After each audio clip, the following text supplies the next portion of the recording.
on the stream, then I am sorry, but we're gonna make do with that. How did I make it full screen last time? You clicked view, didn't you? Oh, I did. Thank you. Okay. Full screen. All right. Yeah, so sorry about the box. Everything's fine. Okay. So, today we're going to be talking about narrative structure and outlining stories and basically how you can use knowledge of narrative structure to outline better. Also, I think it's week 6, but who even knows because school feels fake. All right. Okay, good. So far the box isn't covering any information. So, everyone outlines differently. Some people fall on one end of the spectrum, the left side, where you just kind of don't plan anything and just figure out your story as you go. Oh, there's someone at the door, so I'm going to wait until they're in. Hi. I have a quick question. I'm a professor at another school. I need to see Brian Munoz, but I have no clue what office he's in. I know he's here. Would you have anyone that could tell me what office he would be in here at the building? I'm not sure. Yeah, I don't actually know who they are, sorry. So is there like an office that has like a dean's office or something like that here? I honestly don't know. There might be a, Which office specifically are you looking for? we have a Zoom. Brian Munoz. Ryan Munoz? What department? He's in this, what's it called, this building? DBH. Yeah? Yeah.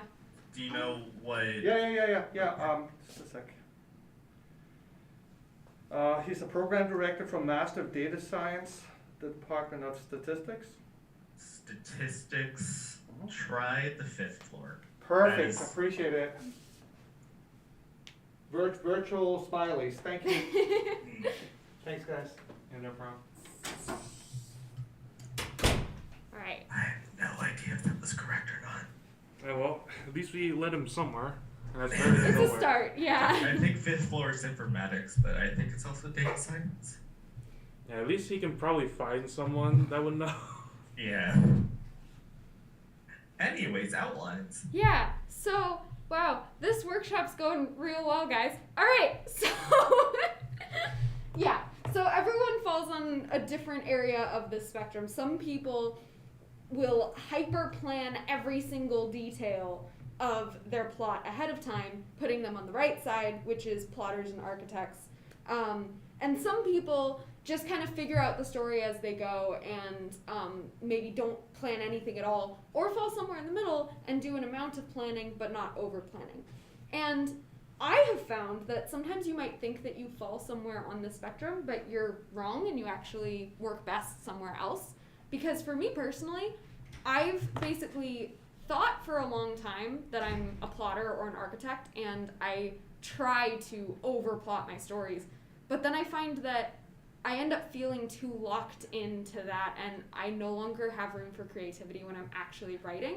And so in recent times, I've tried to go away from that, and I like to plot out my characters very in depth, but then basically leave as much of the plot detail just up to inspiration in the moment when I'm writing as possible. And for me, it can work sometimes. Some of my best work ends up happening when I just open a blank document and start writing without any sort of roadmap, because it really lets my instincts take over and just be creative. So given that, I would definitely recommend that even if you think that you're one, try out the other and just see how it works for you, because you never know, and sometimes it might work better than what you think that you're prone to.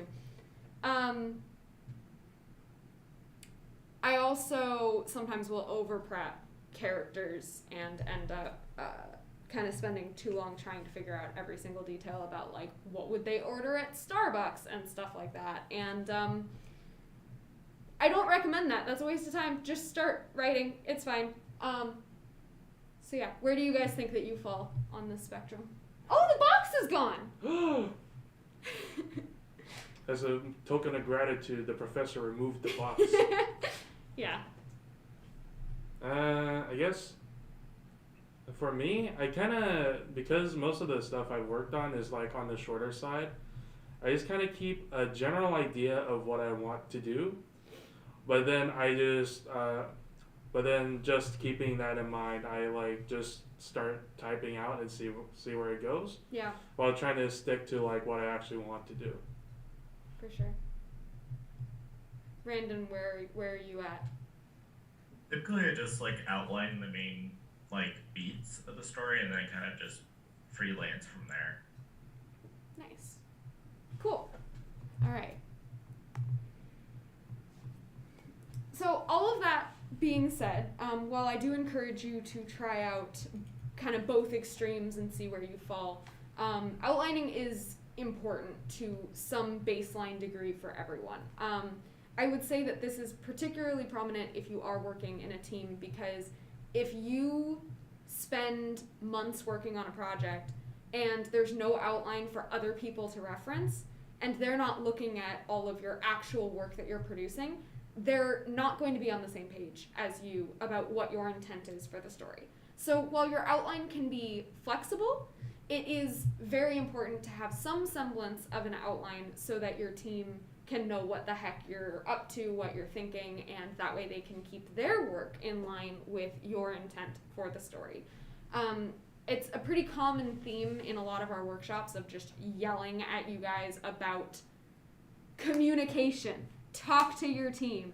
Get your ideas out there as early as possible so that the team can be on the same page as you. And I think that this is just another tool in our arsenal that we can use to make sure that our voices are heard and that our ideas get into the game.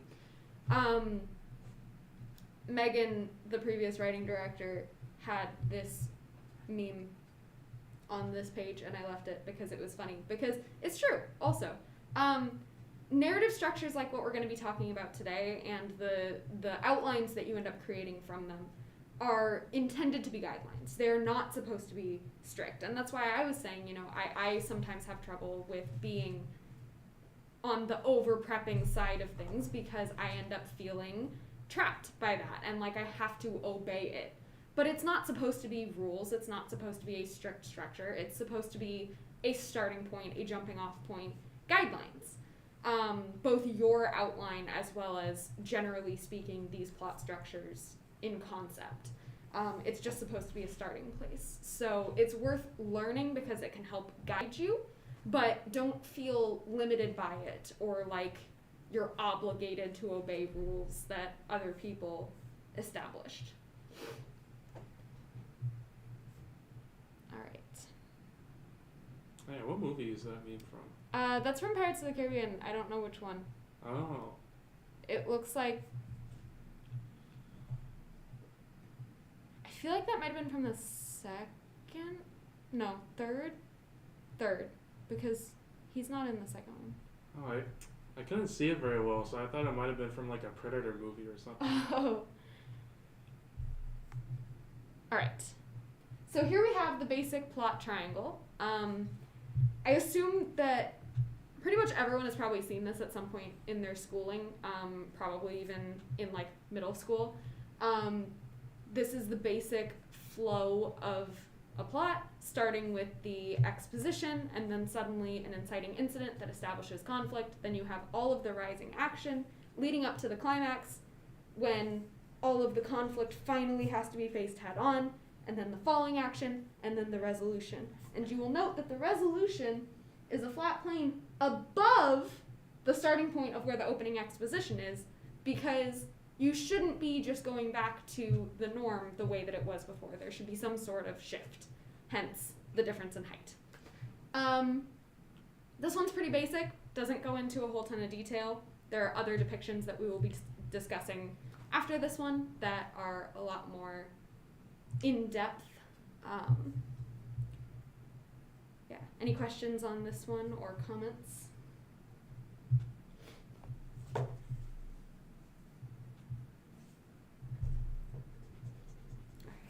we can move on to the next one. So this one gets a little bit more complex. This is the hero's journey, depicted as a circle. we don't have to read through all of these things. It's actually using the first Star Wars movie as an example, breaking down the different plot points into these phases of the hero's journey. This is very, very classic story structure, and it's very focused on the character's growth and their kind of, a normal person who rises to the occasion and is thrown into a grander, oftentimes magical world of some sort. It's just about every Disney animated movie, Star Wars movie, Harry Potter, Percy Jackson, like all of those kinds of classic hero type fiction tend to fit this chart. Anyone have any questions or comments on this one?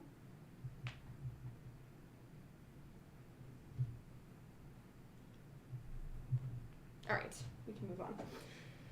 Because it is the next one that I have a lot of thoughts to share about, and that is the 3-act structure.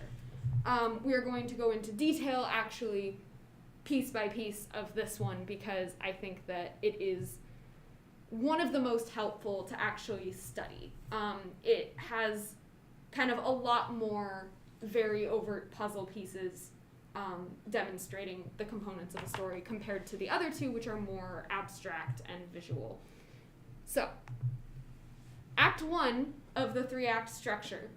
You start with the exposition stuff. You establish this character's world, what they're used to, their day-to-day life, and then you completely turn that on its head with some sort of an inciting incident. Your inciting incident has to happen early, because people have short attention spans and you have to get them hooked right away. So the inciting incident comes pretty much as early as you can make it while still establishing all the exposition stuff that you need to. And then following that comes the first plot point, or the point of no return. And this is the moment where the protagonist realizes, in light of the inciting incident, that they can't not get involved. They have to do something. And they make their first plan, their first course of action, and it's probably a bad idea. And it also poses a dramatic question, basically telling the audience to wonder, will this person succeed in their goal, whatever their goal is? Any questions or comments about Act 1?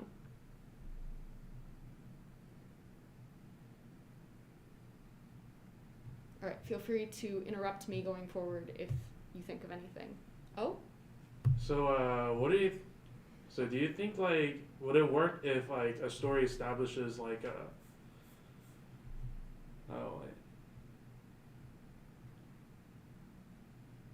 think I might have gotten confused. I thought you said, you had to introduce the conflict early on? Well, you do, because the inciting incident should introduce the conflict. Yeah, so I was thinking, how would it work if a story introduced a conflict through the inciting incident, but then later on shifts the conflict to something else? I would say that that's pretty much what the midpoint does. So we'll get to the midpoint in Act 2, and basically sometimes that can mean that the protagonist thought that the conflict was one thing, but the true conflict is something else, and they end up having to switch gears. Generally, yeah, I think that's very doable, because the midpoint is intended to kind of throw a wrench into what we know about the story so far, which can mean doing something like what I think you're explaining. Do you want to go on to Act 2 and then maybe talk about that more in light of that? Okay, cool. So Act 2 is where the protagonist tries to conquer this problem, this conflict that they are facing. And they're doing so with their plan, which we already established was bad. So things don't usually go very well for them here. This is also the phase where the protagonist is gaining information and skills and allies to help them confront their problem later on in the actual climax. And that can make pacing really hard, because Act 2 is prone to kind of meandering or getting distracted, like not staying focused on the plot, or it feels like nothing's happening or whatever. There are ways to alleviate that we'll discuss later, but generally this is where pacing gets particularly difficult. Optional, this phase can also include a supposed victory where the protagonist almost accomplishes their goals only to have it ripped away from them, which is the phase of the Dark Night of the Soul, which comes at the end of this act and is where everything goes wrong, everything is a disaster. And it's at the midpoint is in this act, and that is what we were just talking about, where there is some sort of a shift, and the midpoint is sometimes described as another mini inciting incident because it does change something drastically. So what specifically were you thinking for that? I don't know. That was just kind of a question I had. Maybe it was kind of like what you said.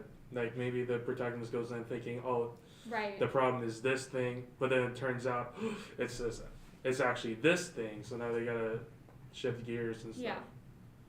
But I was also thinking maybe something like, "Oh, they come in thinking they're gonna go and solve this problem." Yeah. Then the situation's a lot worse than they thought they were, so now the goal is just to simply get the heck out of there. Yeah, that kind of stuff can definitely happen because generally, this is the phase where the protagonist, their plan shouldn't succeed. Their plan shouldn't be the correct course of action to deal with the problem that they're facing. And so that means that,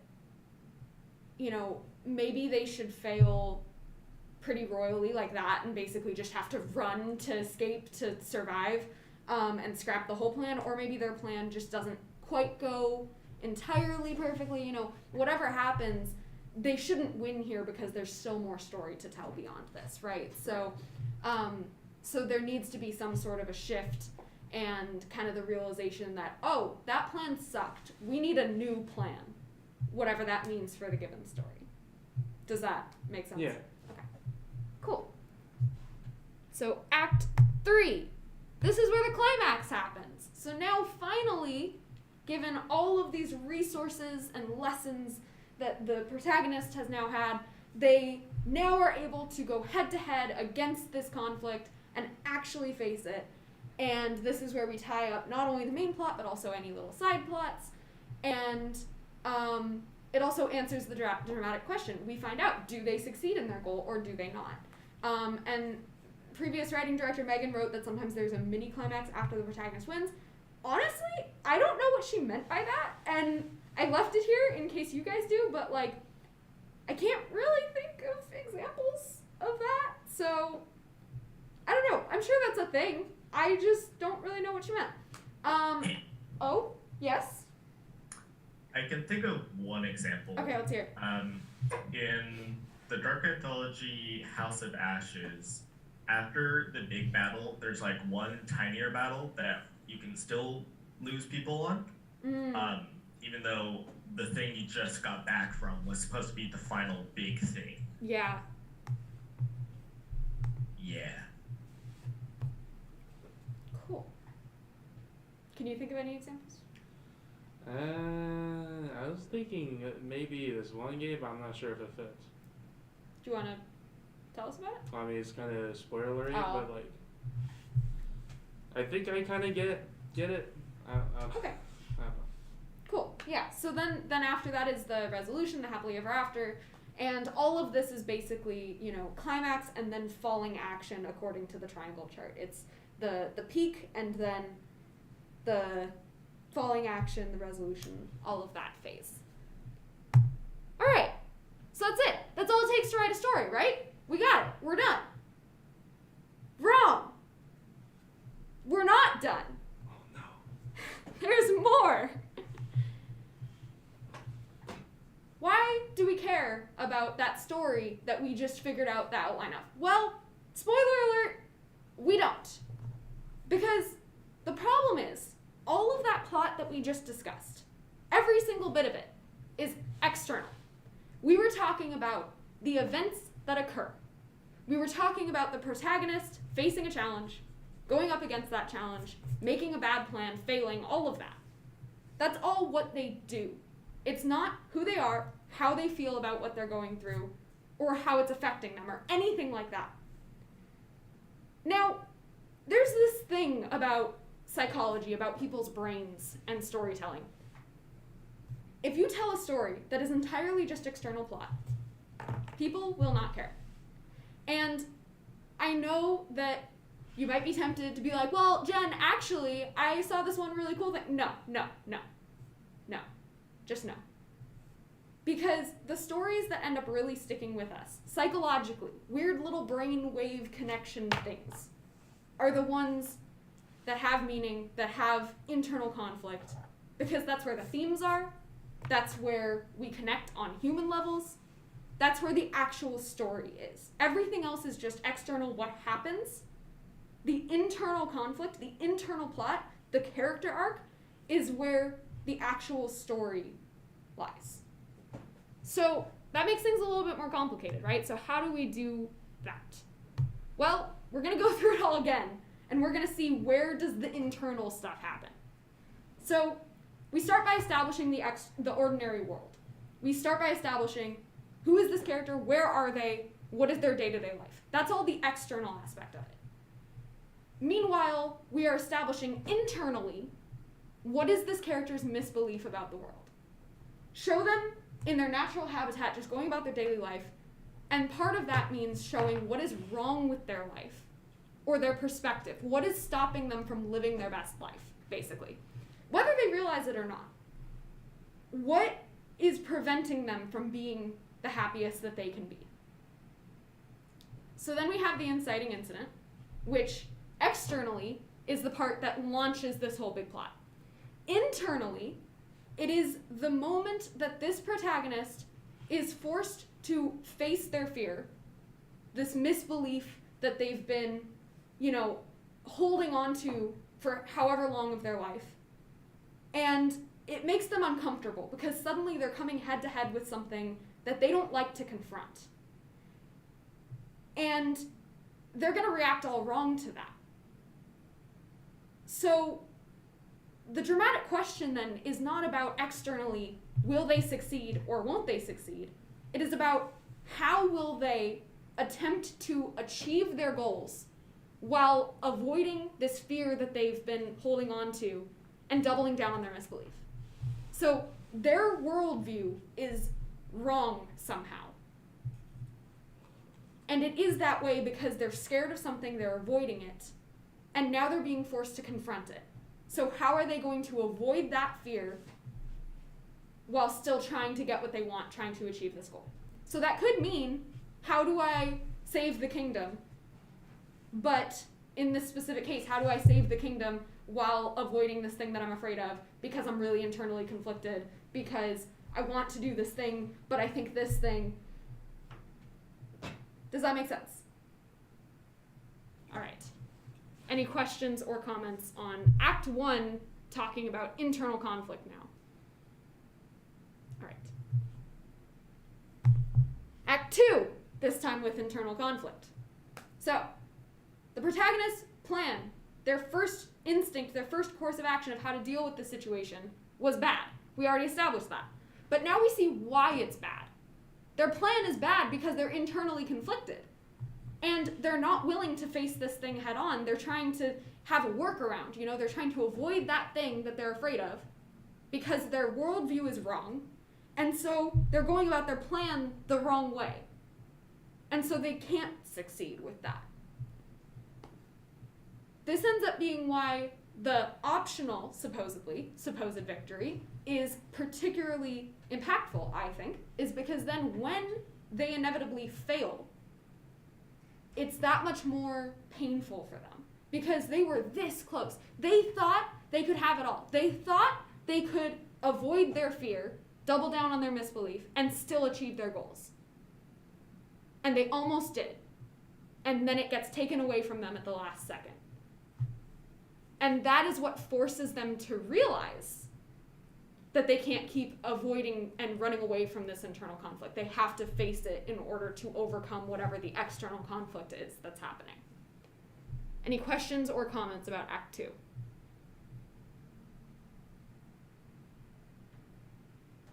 All right. Finally, Act 3. So the climax externally is, maybe some big battle, whatever. Internally, the climax is the moment that the protagonist finally faces their fear head on, overcomes their misbelief, and we get to see them both conquer the external conflict that they're up against, as well as resolving their internal conflict. This means that it answers the dramatic question, which now is, how did they overcome their internal conflict in order to rise to the occasion to conquer whatever this external conflict was that forced them into this journey?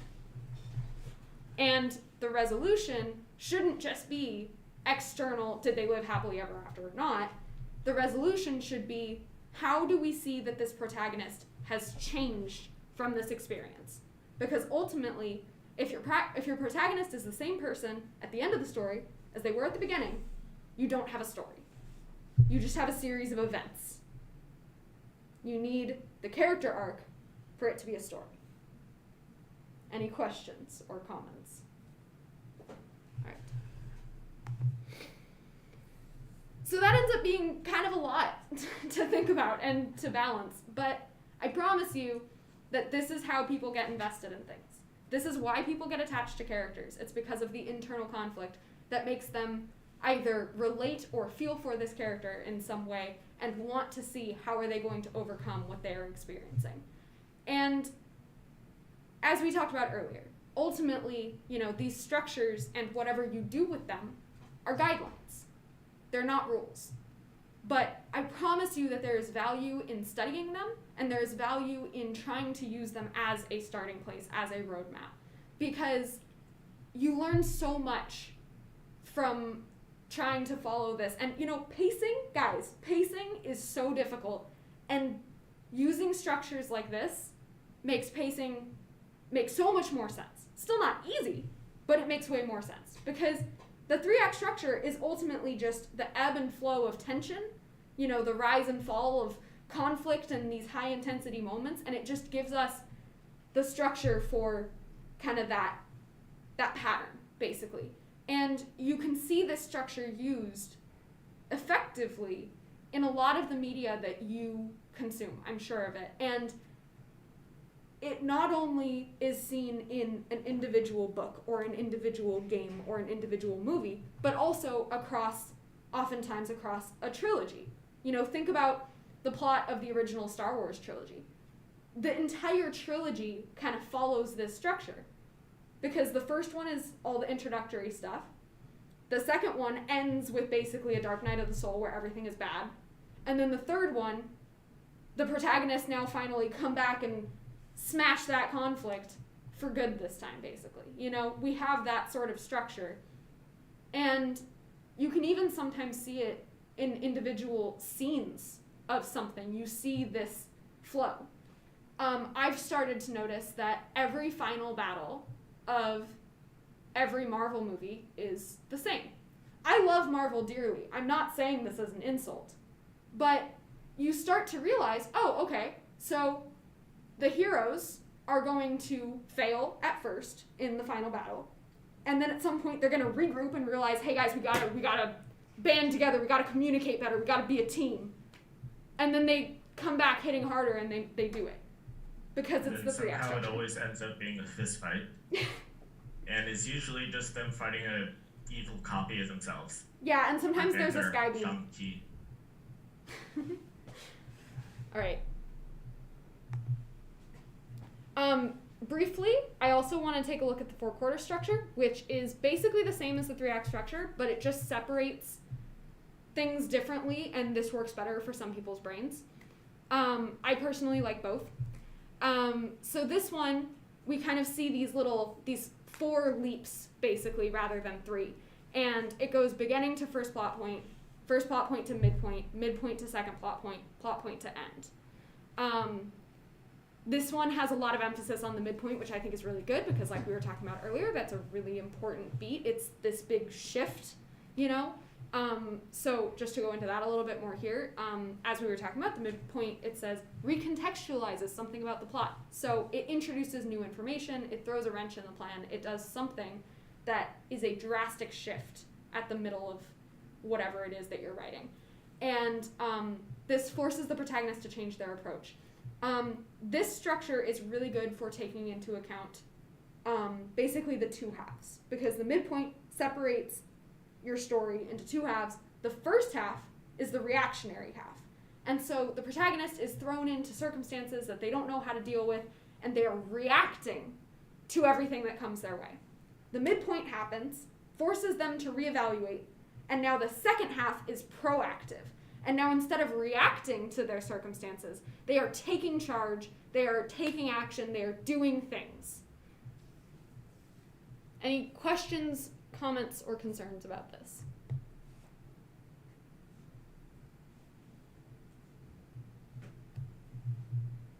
All right, interrupt me if there's something later. The four-quarter structure is also really good for taking into consideration pinch points, which probably aren't going to fit into our quarter-long game projects in the club, because that would be a lot, but if you can fit pinch points in, that's awesome. And pinch points basically add additional tension, and as we were talking about earlier, Act 2 of the 3-act structure can often have some issues with pacing and things getting kind of unfocused or meandering. And so pinch points help to keep the focus on what is going on here, what is the conflict, what is the main plot that we are dealing with. And it basically is a moment that reinforces the stakes or doubles down on the stakes. It makes it higher stakes. And so, for example, it could be something like a mini boss fight before the final boss fight. You know, it's something that reminds you why you're doing this. You come in contact with the villain briefly, just to show, oh right, the villain's a bad person. That's why we're doing this. Ideally, because we were talking about internal conflict, ideally your pinch point serves both external and internal conflict. And so it could be, you see the villain, you see how bad the villain is. Externally you're reminded, oh right, that's why this is a bad situation. But internally, pinch points can be an opportunity to show, oh right, the protagonist has this issue that is making this villain particularly difficult for them personally to conquer. Make it personal. That's a big thing, big takeaway. All right.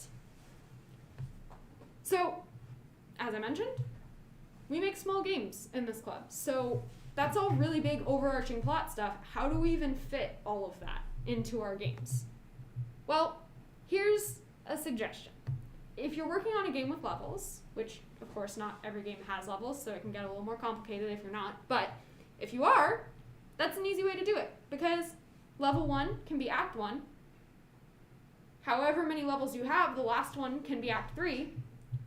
And you know what? For our purposes, for our scope, for proof of concept, quarter-long student game projects, it's fine if that's all you have time for. But if you do have time for more, then anything in between level 1 and the last level can be Act 2. It can also be helpful to figure out that Act 1 and Act 3, first level and final level, right from the start, because of what we were talking about earlier, of needing some sort of an outline to stay on the same page with the rest of your team. Nailing down the beginning and the end, and then filling in the rest later, can be a helpful way to make sure that the whole team knows what this story is.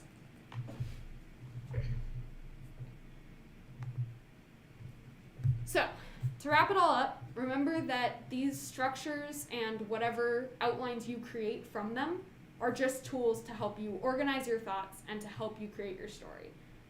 You don't have to limit yourself by these rules, by these guidelines, because it's supposed to be a jumping off point. For me, like I said, I recently have tried to outline less and just write. And the cool thing about that is that once you have something written, you can then smooth it out. And so if you write something and it has issues with pacing, then you can go back to looking at plot structure and be like, okay, where am I going wrong here? Why does this have issues with pacing? Where am I deviating from the 3-act structure, and how can I make this more engaging using what I've learned from story structure? I also have some links on here that I will send in the Discord later. They're really cool. They have taught me quite a bit. The first link is about 4-quarter structure from a person on YouTube that I really like, who basically goes through all of the beats of 4-quarter structure outline. The other one is kind of the same concept, but by a different YouTuber for 3-act structure, and she really, really emphasizes internal conflict, and I think she does a very good job of explaining how to connect your internal conflict to your external conflict, and also emphasizing the necessity and importance of internal conflict. And then the last one is, of course, very serious and important and should be required to watch. Don't worry about it, it's fine, I'll send the link. Alright, what time is it? Okay, yeah, we were running a little bit late, so I'm gonna stop the stream, and we can discuss this activity briefly, but why did that just close that? Oh, there it is. Okay, well, thank you for tuning in, and I